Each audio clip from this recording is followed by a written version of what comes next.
Welcome, everyone. My name is Allison Heaney, Vice President of Learning and Public Programs, and I want to welcome you today, Wednesday, April 26, 2023, to this edition of the MOLAA Zoom Project in conversation with the artist Cecilia Paredes, where MOLAA Chief Curator Gabriela Urteaga will discuss with the artist her work and career.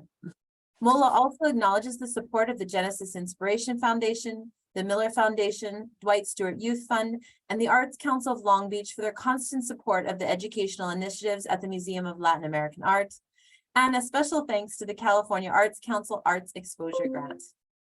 Each chapter of the MOLAA Zoom Project features a conversation between the most remarkable artists from Latin America and Latinxs across the US and our MOLAA Chief Curator.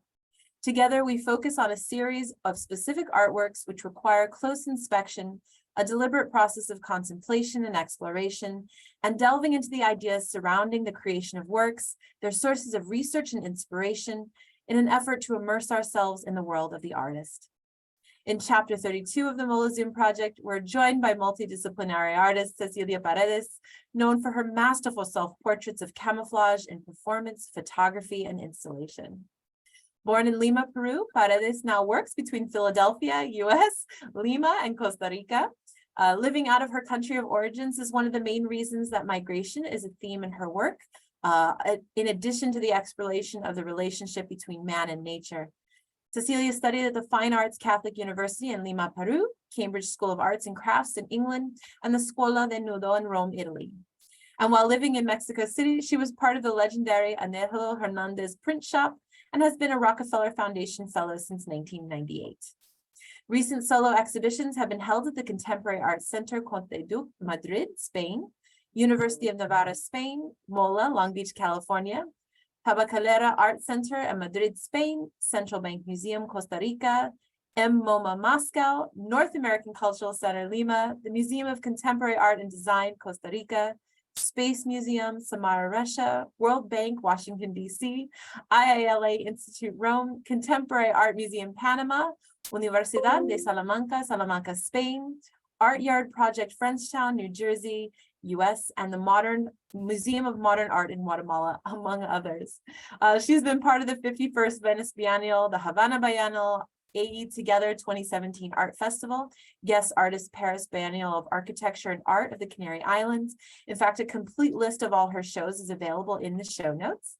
And awards include First Prize 2022 at the Iberoamericana Biennial Spain, First Prize 2022 Festival Estampa Madrid, Image for the 2022 La Quinzaine Cinema Cannes Festival France, excellently prized in the Pyongyang Photo Festival China, National Engraving Award, Lima, Peru, Francesco Amiguetti Award, Costa Rica, the Guanlang Printmaking Workshop, China, First Prize Sculptural Biennial in Costa Rica, and ICPNA Cultural Center First Prize Lima, Peru, among others. Her work is part of the collection of the Dartmouth Collection, Museum of San Antonio, Texas, Museo de Barrio, New York, Costa Rica Art Museum, MoMA Moscow, the Museum of Contemporary Art in Panama, Museum of Contemporary Art Costa Rica, the University of San Antonio, Texas, World Bank, University of Salamanca, Spain, IILA Rome, Italy, MOLAA, University of Navarra, and Spain, among others. An incredible resume. As we begin this presentation, we encourage you to share your questions and feedback using the chat feature below. We'll also be sure to host a live Q&A session at the end. And with that, I'd like to hand it over and introduce Cecilia Paredes and our Chief Curator, Gabriela Urteaga. Thank you for joining us. Thank you. Thank you. Thank you, Alison, for the presentation and all the MOLAA team. Hello, everyone, and welcome to MOLAA. Bienvenidos a MOLAA. Thank you for joining us today in this special Zoom project as we celebrate the career of the amazing multidisciplinary Peruvian artist Cecilia Paredes. Hello, Cecilia, querida. How are you? Hola. Hello. I'm very, very pleased to be here, enjoying the sole idea of returning to see you guys in person. Yeah, It's what been a pleasure. What a pleasure and honor to talk with you, Cecilia, because you are an artist that had the opportunity to live and produce your body of work in different countries, different cultures and contexts, as a nomadic spirit, always looking for new experience, right? And I would like if you can tell us about your beginnings as an artist, and also about your commitment to reflect through your work the migration situations around the world. Well, I think that pretty much, I think that I have been an artist all my life, except that you start taking conscience little by little when when you start art school and stuff. But I think that pretty much I have been seeing things as an artist in a different way always. And so that little parallel world, you might say, that you have as the way to see things and to perceive things is the stem from which everything comes, at least for me and my imagination. No? So another thing that I can mention is that I do all sorts of disciplines. I draw, I do sculpture, I do small and big objects, I do textiles and performance, installations. So yeah, when I am never tired or I'm never bored. Because whenever something, I encounter a problem, well, I go to my next discipline and think and sort it out while I am drawing, for example. No? Yeah. And, having said that, I think that the process of talking about migration or any other relation of the human being with their own concerns and problems and nature, for example, goes along constantly in the mind, no? So I can be walking, I don't know, in the street and I see a little twig, I pick it up and I keep that twig in my studio until I can use it in some way, no? So the way the thought perceives the object that I can find walking in the street starts weaving a sort of language of art that eventually, I hope, it will end up being a piece. No, so yeah, I am a little bit of a. I always am gathering things from the floor, This is amazing, Cecilia. As you mentioned, you are a photographer, performance, and you are an award artist with your time and a researcher that work with a strong conscience about the footprint in the earth. I would like to know if you can tell us more about the dialogue with your audiences in different countries and the different reaction of the public when it's come in contact with your work of art. Well, it depends on the subject, right? For example, when we're talking about my photos that are my performances registered in photos, I think that once, as an artist, you launch a work outside your studio, that is, the work goes out, printed, it takes a little bit of a life of its own, right? So you can find in one of my pieces an invisible woman, for example, a woman that is being invisibilized by her surroundings, or exactly the opposite, like a woman that wants to be part of that landscape, which is my original purpose, no, or my original idea. So I really think that the dialogue is a little bit inspired or starts within the viewer, no, within the person that is viewing the piece. However, some other pieces do have a wonderful way of saying the same thing all over the world. I'm going to give you an example. I did an installation that is called Wishes in the Air, that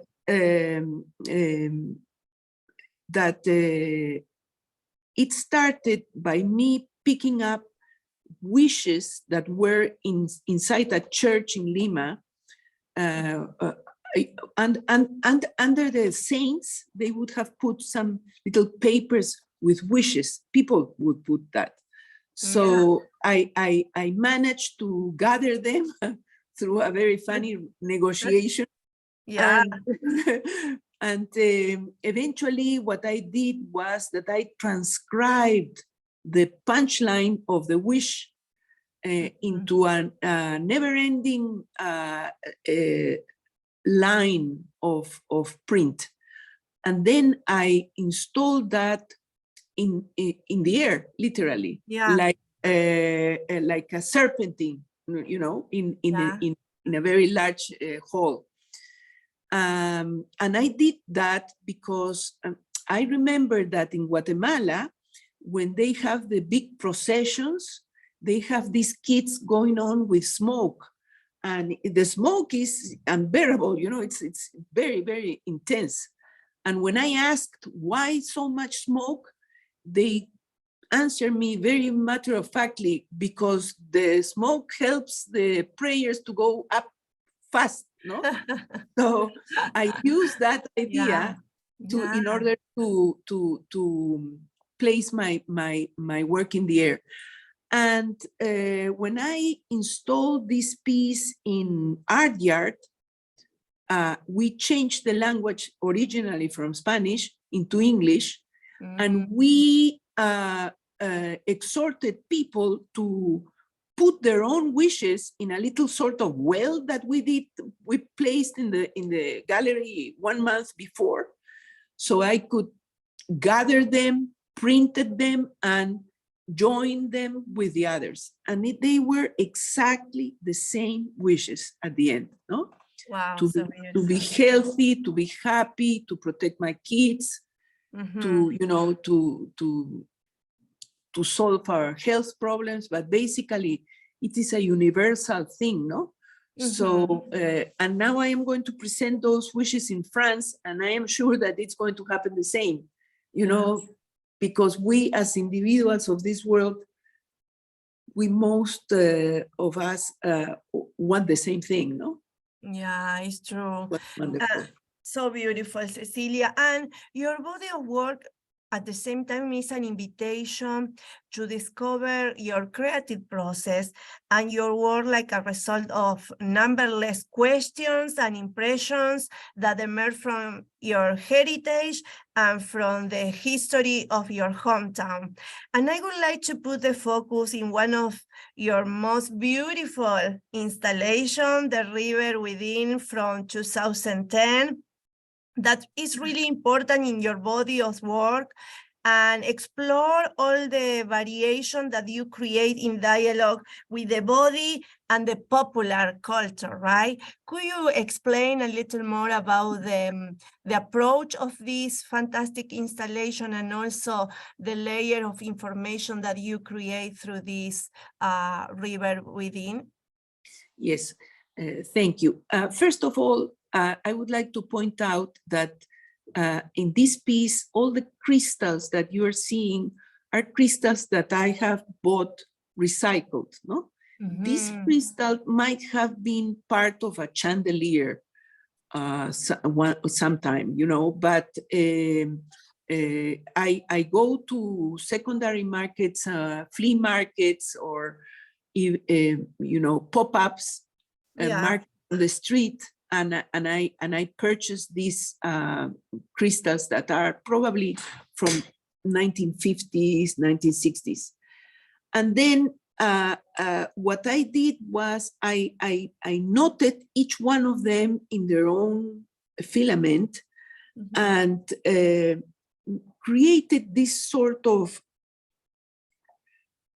sinuous line all across the exhibition place as the river, you know, as the percourse of a river. symbolizing the path of life. No, Mhm. every drop counts. No, and each one of these crystal symbolizes a drop of water, like a moment of our lives. No, so everything that you have in your own life counts as part of your own experience as a living person. And that is why I called it the river within, because it's what you have inside of you, no? Yeah. And it was, let me tell you, it was excruciating to install because there are millions of crystals there. So beautiful. And also I love the idea that you connect this installation with the Peruvian quipus, right? Yes, in a way it is a sort of parallel with the quipus, because the quipus is a line with a knot, but what the knot says is a secret. No, nobody knows exactly what the quipus is saying. No, and in a way, I like the romantic idea that in each one of my crystals there is a thought that is private and nobody needs to know, but it is part of the whole life, no? Yeah. So, yes. And the next one is Cecilia, is wishes in the air that you mentioned before. And in Yes. your work, you combine drawing, photographic images, in some moment performances, and a rich symbolic language to evidence memory, identity, and representation. And in so doing, illustrate how these are all closely interconnected. And I would like to know, putting the focus in wishes in the air from 2015, how do you find that way to express your feeling and question through your art making? Well, very interesting question. In reality, in the wishes, it was a wonderful experience, first of all, to read the wishes of other persons. And the persons who put the wishes in the central Lima church were personas de a pie, you know, the people that go walking in and probably coming down from the bus, you know, walking people, normal people that go to pray and go to ask for something, no?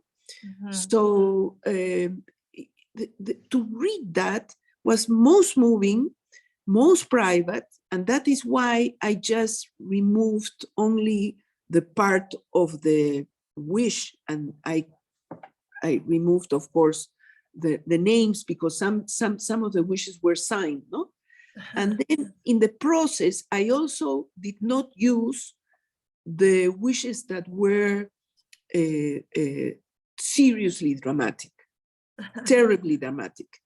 There were ones that made me cry, and there were also others done by children that were so absolutely tender and wonderful that I included, and some with humor, no? Like the one that says, God, please let me marry Antonio, but if it's not Antonio, another one, you know, like you really wanted to get married.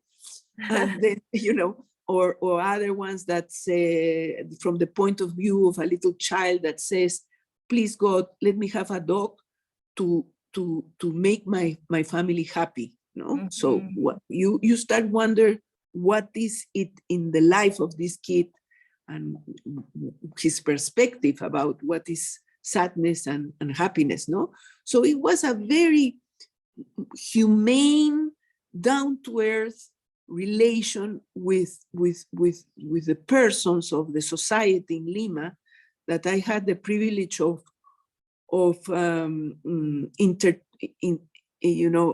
working with.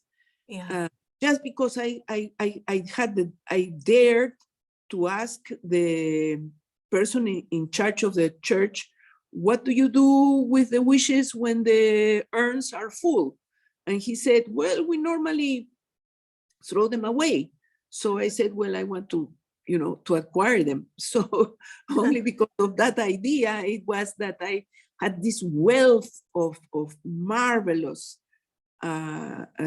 warm, and moving experience, no? So the piece alone says so much that it is it defends by itself, you might say, Yeah, Cecilia, it's fantastic the different approach that you create with your audiences, the participatory action through this amazing installation. And then I would like to invite you to talking about your creative process, linking with one of the most famous series that all of us are really, really fan of your work. And I would like to put the focus in like Blue Fly from 2021, where you explore some psychological situation and reinterpretation. Could you share with us your process in this kind of work? And how do you develop the previous process? We are very curious about that. Of course. Well, in the case of Blue Flight, I did that in the middle of the pandemic. Here in Philadelphia, they would recommend you not to go out or not to get contact with anybody. But if you could, do what I did, that was I took out my car from my garage and I came to my studio and parked in my garage and met no one. So I was able to come to my study to work, to my studio to work. And so eventually I came with this idea that this pattern of the textile that is accompanying me was so in tune with what was happening, no? The pattern is almost Japanese, and there are birds in the pattern that are birds that are not kind, you might say, in their look. They are pretty aggressive, as a matter of fact. They are a little bit with the beak open, So they are in the Japanese culture. This bird, it happens to be that is the one that is the symbol to shoo away maladies, plagues. Actually, they say plagues. The heron, that's the name of the bird, shoo away the plague. So I was like, I cannot believe this, I have to do something with this beautiful story of this beautiful animal, no? So what I did was I painted in my back, in the center of my back, I painted one of the herons, and then my hands are in the right hand is receiving like the peak of the heron, and the other one is like making the heron fly, no? So you receive it, you have it in the middle of your spine, and then the bird flies away. So and then another thing that I have to point out is that the bottom of the dress has a lot of pleats and plates, and this is a little bit of a salutation to the old high Renaissance masters, especially the Dutch masters that had all these pleats. Yes. So yes. So I did this piece, which I consider rather serious piece, but it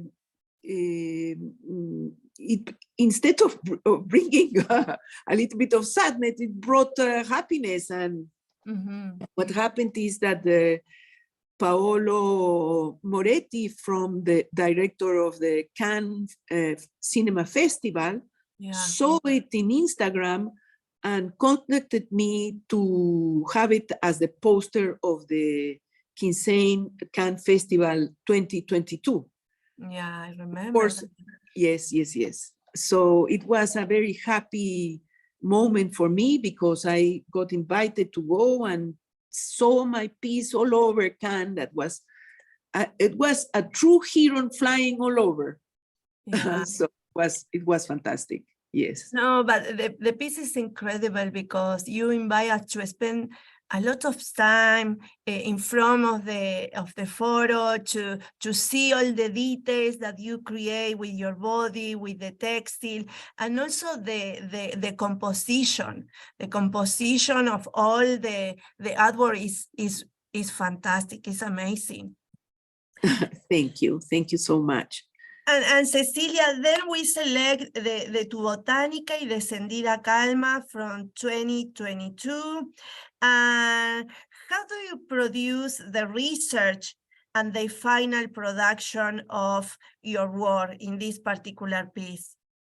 Well, I have had a little bit of trouble trying to translate the title, because the title is a phrase of a poem of Roger Santibáñez, a wonderful poet from Peru.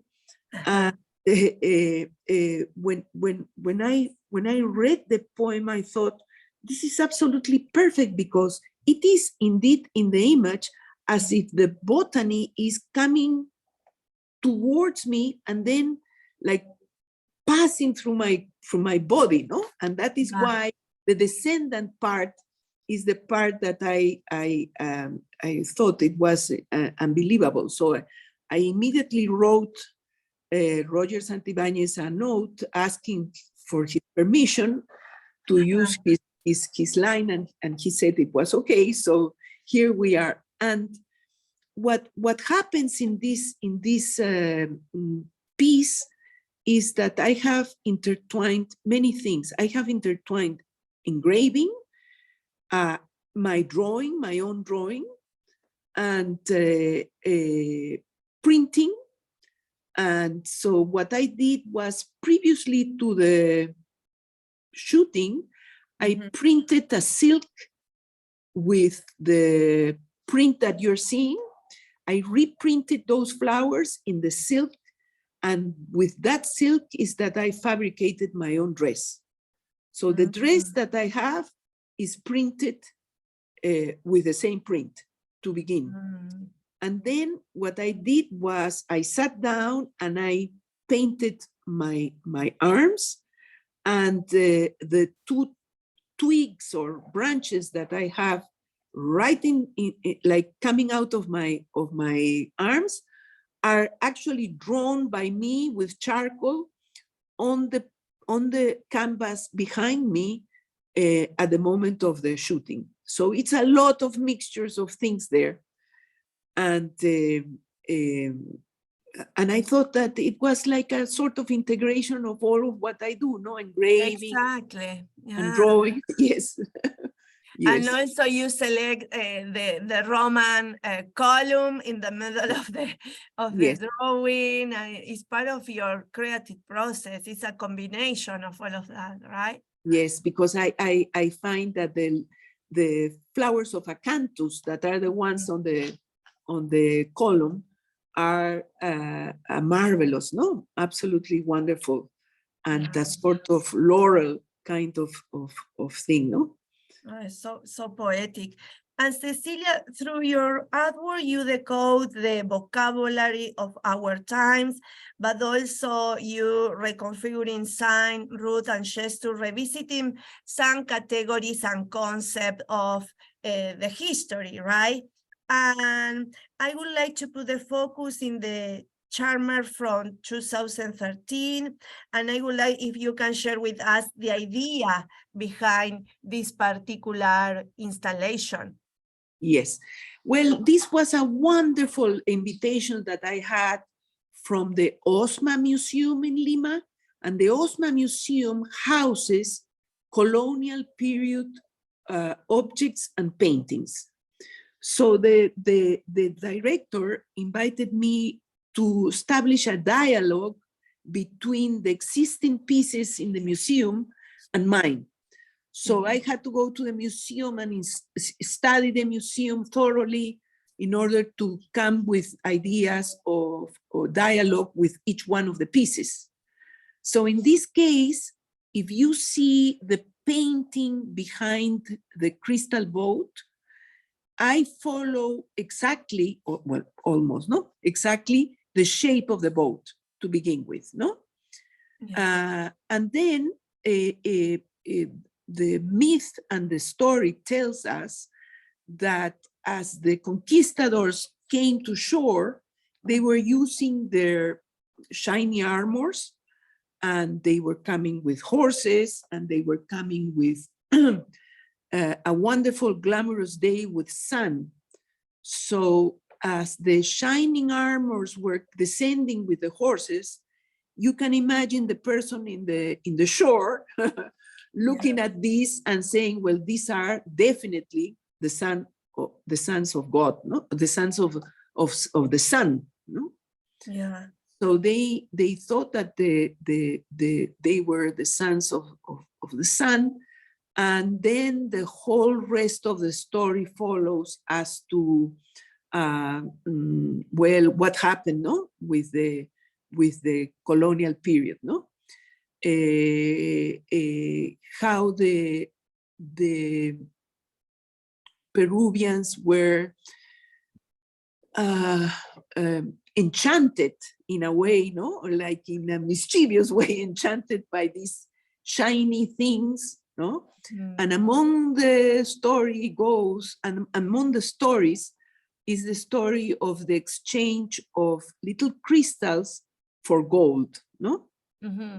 So I made this boat out of crystals with a infra light of shade of blue, so the crystal will really shine during the exhibition.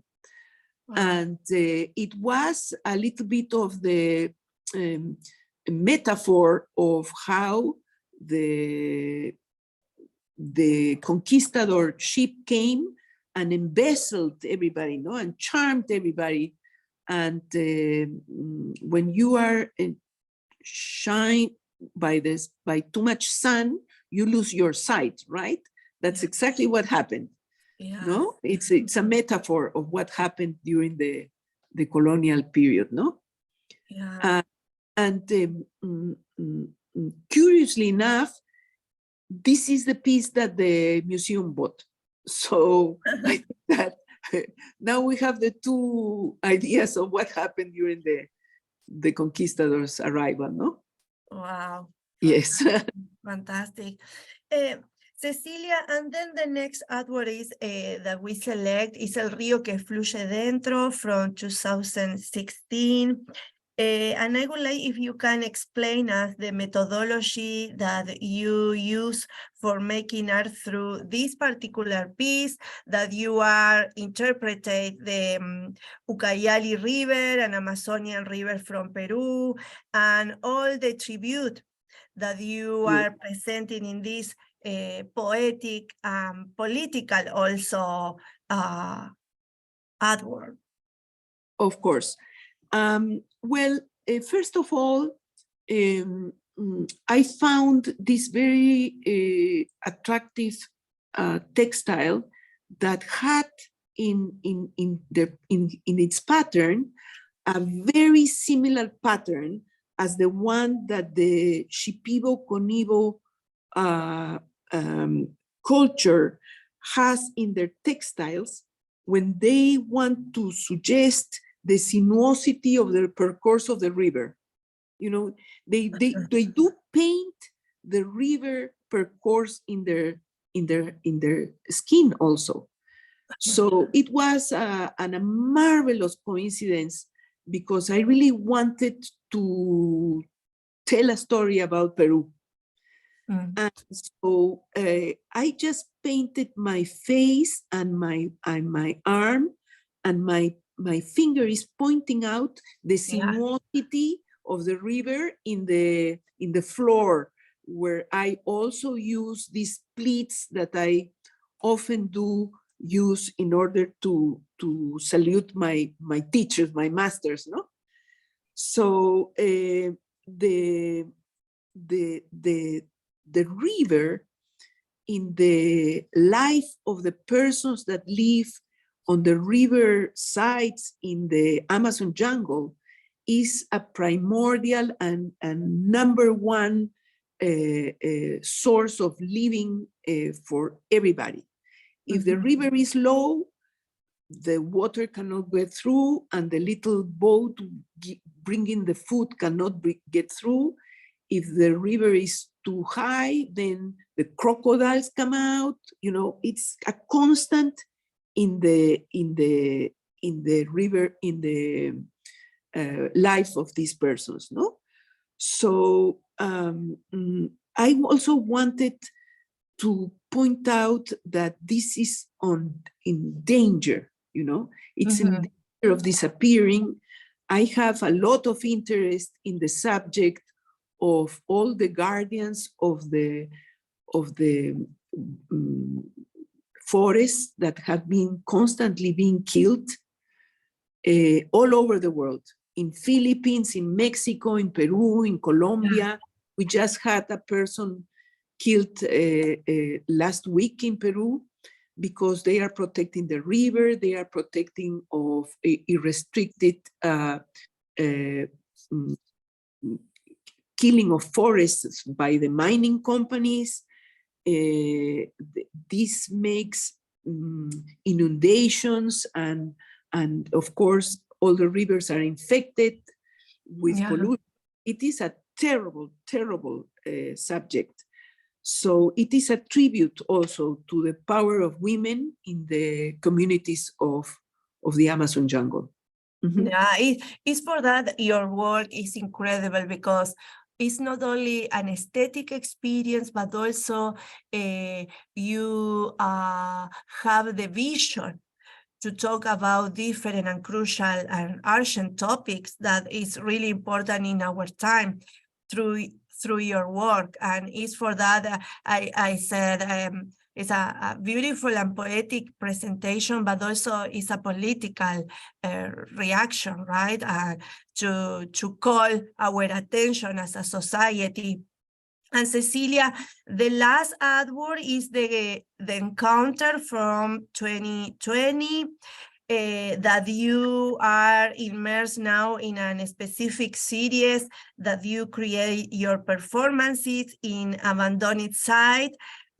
Could you tell us about your message in this particular beautiful piece and your approach and connection with the different themes that you are really interested in now to call our attention and also to involve the community in your reflection? Thank you.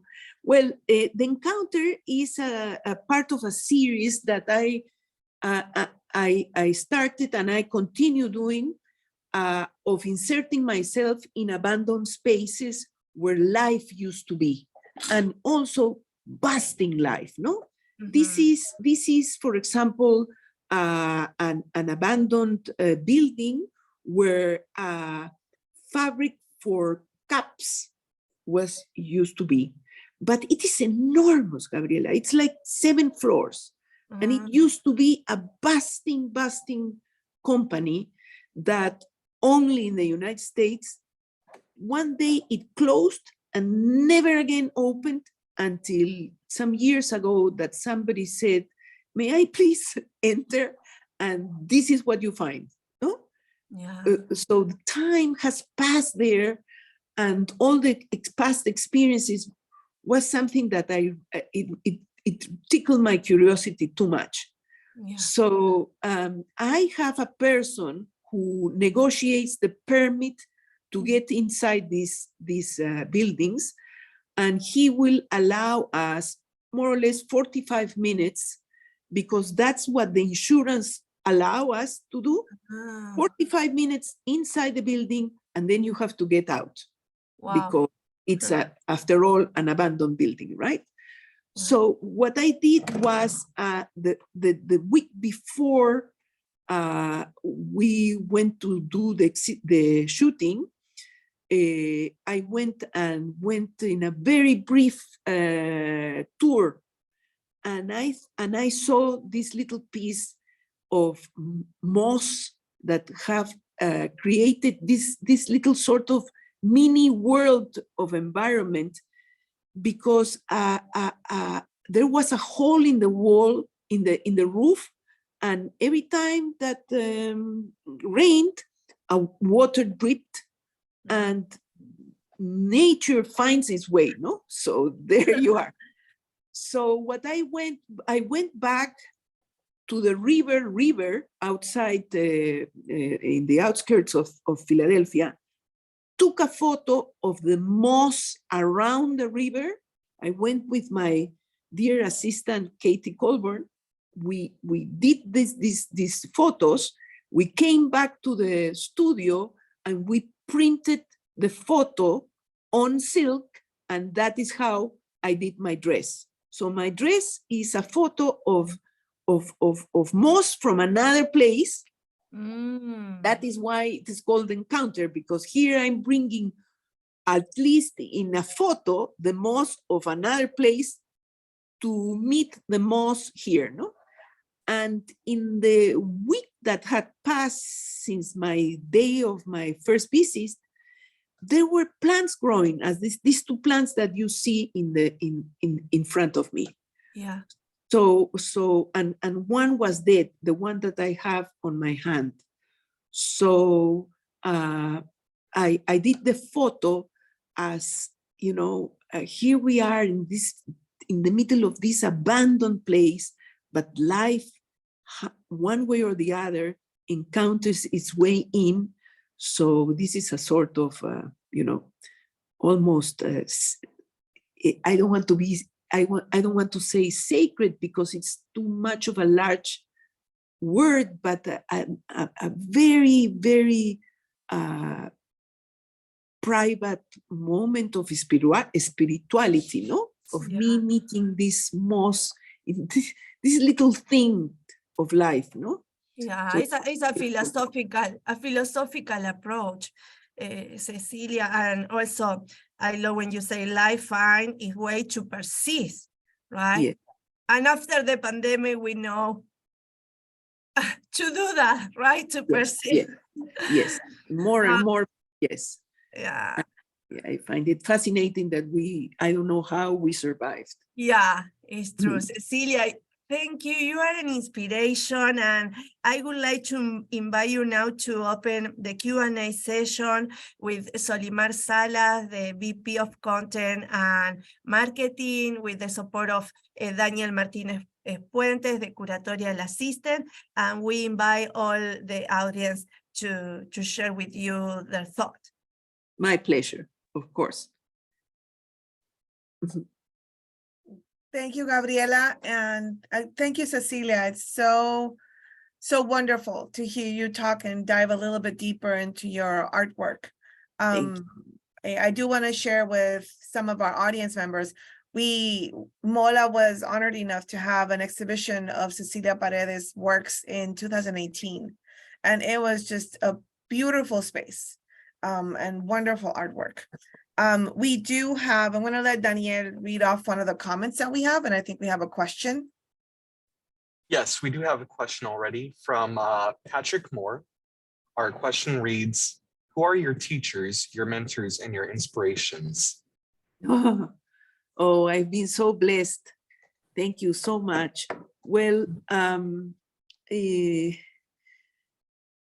my number one teacher that comes to my mind is my kindergarten teacher that I don't know if she knew what she was doing, but I was 5 and I was playing in the sandbox. As a little child, the sandbox will be up to the level of my waist, more or less.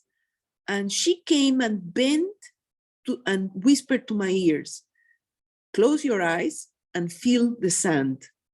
And it never stopped. You know, I really understood what she was saying. And that's exactly what I do until today, you know. I really touch the material and I really feel what the material is going to tell me. And from then on, well, I have had in Peru, Cristina Galvez as my wonderful drawing teacher and also philosophical teacher because she was larger than life. And then, of course, my teachers at the university, and then after the university, Anelo Hernandez, who is now deceased, but he was a wonderful engraving teacher, and so on. I have had during my whole life mentors like Joaquin Gutierrez, the writer in Costa Rica, and even now, persons that are near me on my side, that with the ones I can have a dialogue and a better understanding. No, my curators, for example, Alejandro Castellote, Alistair Foster, with the ones I established dialogues of, I don't know what to do, and they know, so they help. So I have been very, very blessed by having these persons around. That's amazing. That's wonderful to hear. Thank you. Do we have any more questions from the chat? Anyone want to chime in? So in the chat, we have Gabriela Frias, who's first of all congratulating you on your work, on the way that you do it, and how extremely interesting it is for her to just know a little bit more about the methodology, the ideas, and the poetic contacts that you've integrated into your artwork. She also mentioned, and I don't know if this is something you can do, she also mentioned that if there's a bit of your studio that you can share. I think she's seeing the artwork in the background. So Okay. I think that may be a little bit challenging here also because of time constraints. So I would say, hello, Gabby. Gabby is one of my favorite persons in the world, so amazing doctor. And I will certainly share with you some photos of the studio, but believe me, it's a big disorder. as any art studio anyway. it's a working space. Yes, yes, it is. And with so many materials, so you can imagine. And she did say something really, really powerful, which is that we all survived because of art. And I think that was one of the things that really pulled a lot of people through those years of the pandemic when we were all isolated. Oh, so, yes. so completely in agreement with that. I have a question of my own. And it has to do with a little bit of the information that you use in your artwork descriptions, which is performance documented through photography. And I think if you could talk a little bit more about that difference, because I think it's very important for our audience to have a little bit more of a distinguishment between the photography of the performance and the performance per se, because some people may infer or understand, the photograph is beautiful, but that's not the artwork, is it? Yes, thank you. Well, first of all, when I say performance registered in photography, is because I do not do the performance in the public, you know. I can have sometimes people around me for special circumstances. For example, when I went to do the interpretation of the tapestry in Castel d'Ursel in Belgium, well, I was the artist coming to the castle. So how can I say no to the persons of the castle that were expecting me, no? So many of the persons who work the tapestries, the maintenance of the art of the artwork, and everybody was there while I was doing my performance, but it was like a close encounter, no? So every now and then it happens, but it's private, you might say.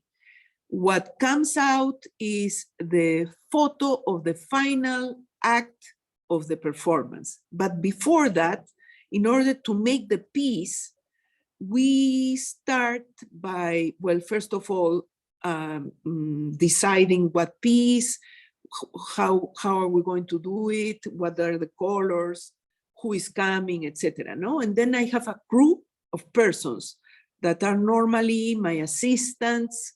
It can be I can even have a person who deals with things that are unexpected, like phone ringing or something. And then I have the painter, I have a person who will help me to put up the tapestry on the wall. And so sometimes we're 6 or 7 persons, and we start 7 a.m. and we start painting, and it is painting like painting a canvas, because it is sometimes the whole back or, you know, face and hands, and it's pretty elaborate. So no drinking, no eating, no phone, no nothing until 3 o'clock more or less. That is the actual shooting, no?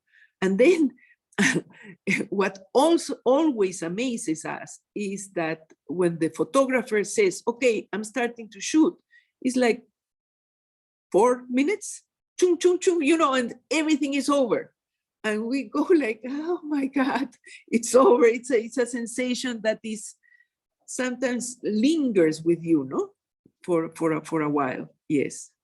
But then it is custom in this studio that after the shooting, we have a big almuerzo. So we enjoy it after. Mm-hmm. And it's very interesting when you talk about the process, because it's all that leads up to those 4, 5, 10, 20 minutes of shooting. Yes. But that is the actual artwork. That is the actual performance. So yes.